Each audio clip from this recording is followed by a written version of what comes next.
Christmas کے درخت کو سجانے کا مقصد سدا بہار درخت، یہ درخت نجات اور ابدی زندگی کی علامت ہے اور باغ عدن میں خدا کے منصوبے کا حصہ تھا، اور اس منصوبے کی تکمیل صلیب پر یسوع کے کفارے سے ہوئی۔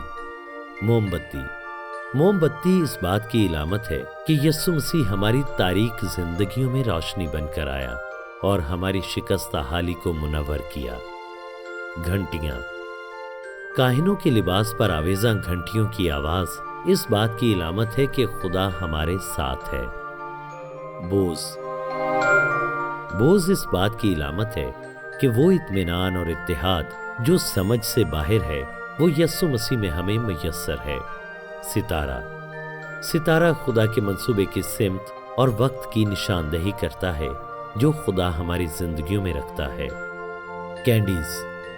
کینڈیز اچھے چرواہے کی علامت ہیں کہ یسوع نے صلیب پر خون بہا کر ہمیں مول لیا اور ہمیں نیا مخلوق بنایا۔